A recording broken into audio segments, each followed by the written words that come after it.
Je m'adresse à tous les Avelim, à toi Georgette, Eli, et Moshe, Ruti et Mimi, et aux frères de Rav Sadia et ses deux sœurs. C'est vraiment problématique de vous parler ainsi, à distance, sans votre présence. Nos familles, Benayon, de Smith, ont été si proches depuis longtemps, comme je veux détailler. C'est difficile de parler. Peut-être le mieux que je m'adresse à toi, la Neshama, Rav Sadia, là où elle est. Mais je me sens très proche, même à distance. Ouais. Si je peux définir le lien entre Rav Sadia et moi, j'aurais dit c'est une sorte de copain de classe. Je me rappelle comment on s'est connus. Dans l'année 70, nous deux sommes venus à Strasbourg pour être acceptés au collège. Toi, tu es venu de Hegenheim, fiancé, tu cherchais un endroit pour continuer à étudier. Moi, avec ma famille, ma femme et mon fils, on était venus d'Eretz Israël, on passait en Suisse pour chercher en Europe d'étudier dans une collège. Il faut savoir que dans le temps, c'est pas comme aujourd'hui. Il n'y avait pratiquement pas de collège en Europe. Et pour être accepté, s'il y avait, par exemple, à Strasbourg, c'était toute une organisation, toute une entreprise. Toi, tu étais accepté, tu étais examiné, tu étais à la hauteur. Et beaucoup de personnes t'ont dit Mazel Tov. Ça existait comme dans le temps. Oui, comme ça, on dit Mazel Tov d'être accepté, parce que c'était pas évident. Au collège de Strasbourg, on votait le Vaat avec Rav Kohn Zichrono Livracha. Tous avaient une voix. Et on a voté pour voir si la personne avait le niveau technique, s'il convenait au groupe, s'il avait les mêmes aspirations. Oui, c'était une entreprise, ça valait une Mazel Tov. Moi, je n'ai pas mérité à ce moment-là ce Mazel Tov, je n'avais pas encore le niveau. Je suis resté à Strasbourg une année dans les yeshivas étudiants. On avait un petit groupe d'Avrechim avec Rav Gabriel Toledano, Zichrono Livracha et Rav Eliyahu Abitbol. Et ce n'est que l'année après, quand le collège est parti à Marseille, que j'étais aussi accepté pour venir avec les familles. On habitait au début dans le même bâtiment, même dans la même entrée, au Micro-Collier. Nos familles étaient très proches. Les enfants toujours jouaient ensemble. Et le lien entre Rav Sadia et moi était surtout quelques années plus tard, quand on a fait Masechet Choulin au collège, avec Rabbi Shimon Bitton, Zichrono Livracha, pendant 2 ans, les Gamarot, Tour Beit Yosef, Shulchan Aruch, Nosei Kelim, et après, Rav Sadia et moi ont décidé d'essayer d'obtenir smicha chez Rabbi Shimon Bitton. Et pendant 2 ans, tous les soirs, fatigués, on a étudié, on s'est jeté sur de nouveau Tour Beit Yosef, Shulchan Aruch, Nosei Kelim, Pri Megadim, etc., etc. Je m'appelle le soir, c'était pas le Seder. Pendant 2 ans, tous les soirs, une soir chez toi, Rav Sadia, et une fois chez nous, c'est la famille de Smith. Ainsi ça a commencé, notre état de copain de classe. Et on a obtenu une smicha, au moins orale.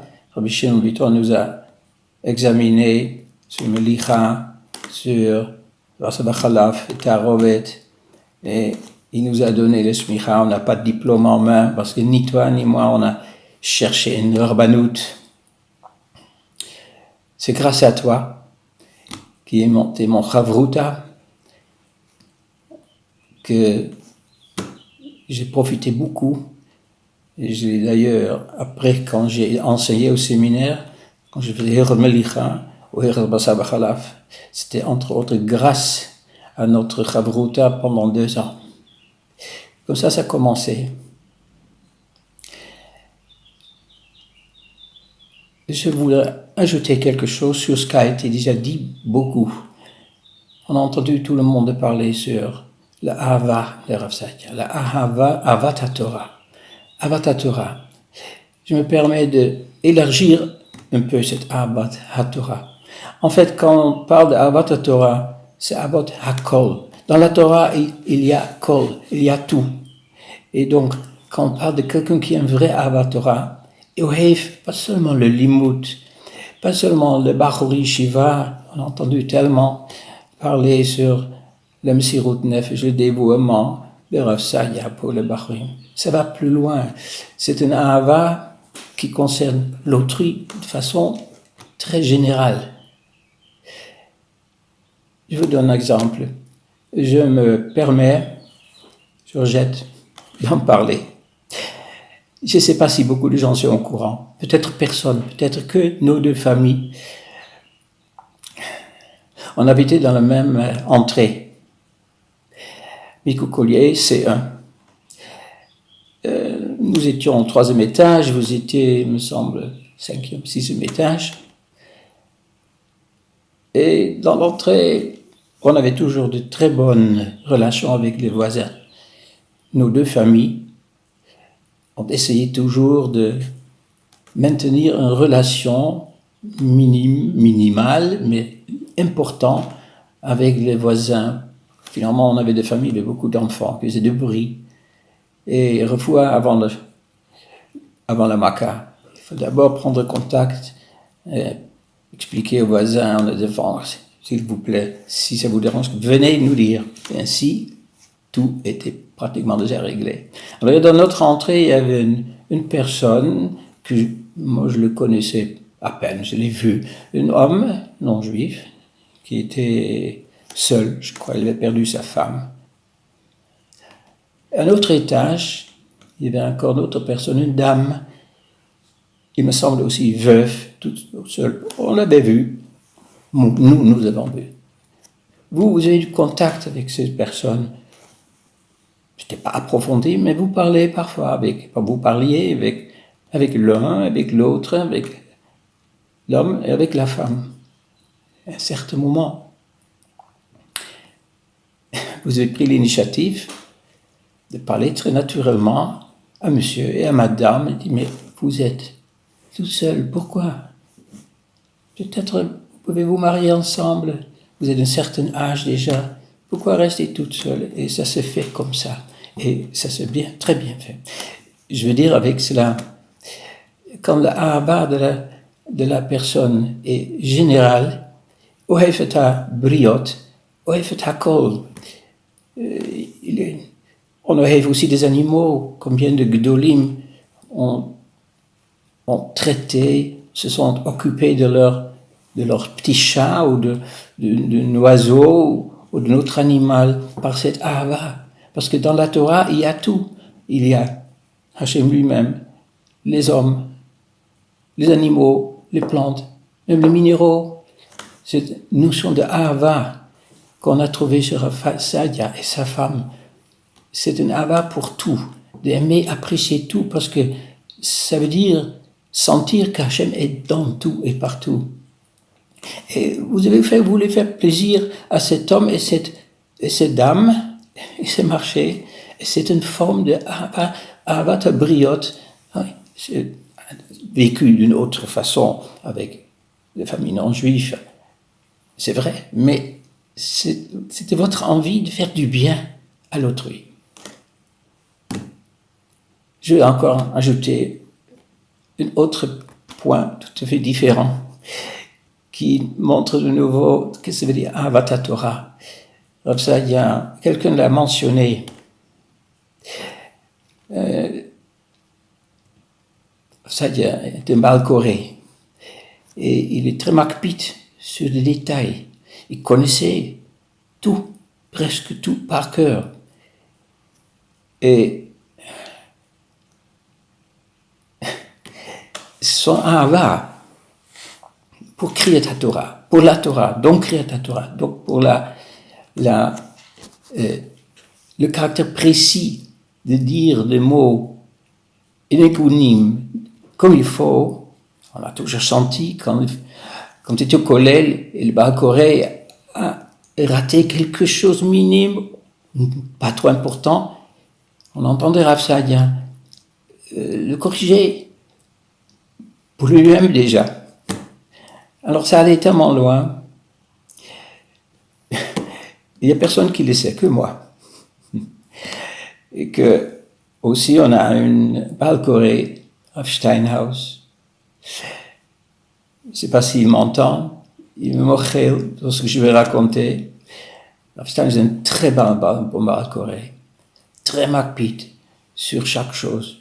On en discute ensemble beaucoup de fois, sur chaque chose nachona, sur le nigunim, sur le Gaïa, et suivi par Rav Saadia, le Sfarad. Mais il voulait, par son ahava, que les choses doivent être parfaites, que Kriyat HaTorah est parfaite, il suivait à la lettre, au nigun, au shva et à la Gaïa, si Rav Saadia le faisait bien. Pardon, si Rav Steinhaus le faisait bien. Alors, il a remarqué, et c'est vrai, que parfois Rav Steinhaus, dans le Sof Pasuk, le nigun du Sof Pasuk, le nigun Ashkenaz du Sof Pasuk, il raccourcit parfois un petit peu. Et ça ressemble presque à un etnachta, pour ceux qui se connaissent.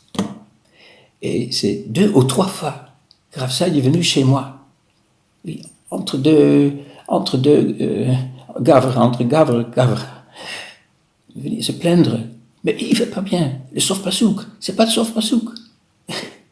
On aurait dit quel Baal Koré Sfarad s'occupe de l'exactitude de Kriyat HaTorah de Baal Koré Ashkenaz. Mais ça, c'était l'Ahava. C'était son amour pour la Torah qui doit être parfait. Sfarad ou Ashkenaz, nigun, et aussi un nigun. Un Gaïa, il faut un Gaïa. Ouais, je ne crois pas que Rav Saadia a dit à une autre personne, mais il pense que moi je peux parler. Je lui avais dit que je vais en parler une fois avec Rav Stein. Je ne l'ai pas fait jusque maintenant, c'est la première fois. Si Rav Stein, je l'entends, alors le voilà, on peut en parler plus tard. Le vendredi soir, dernier vendredi soir, que Rav Saadia a parlé.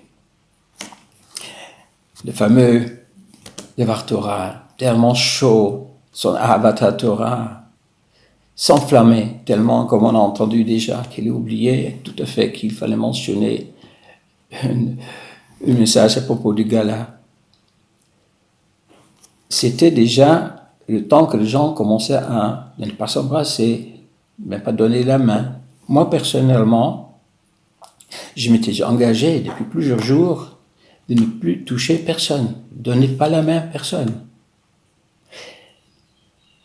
Après qu'il a parlé, tellement bien, tellement avec Ahava, quand il est retourné à sa place, avant que commence Maariv, je me suis oublié. Jusqu'à aujourd'hui, je ne comprends pas. Je suis allé chez lui, je lui ai donné la main. Il dit Chazak, extra. Et on sait maintenant que c'était pratiquement la veille des premiers symptômes. Donc il était, en principe déjà, il avait contracté déjà la main. J'ai donné la main. Je crois que je suis la dernière personne qui lui a donné la main.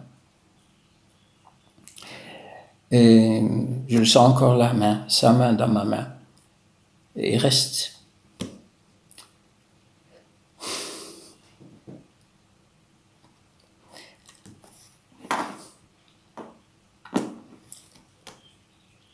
Je vais vous dire à toute la famille, à tout le monde. מן השמיים, תנוחמו, המקום ינחם אתכם בתוך שאר אבלי ציון ירושלים.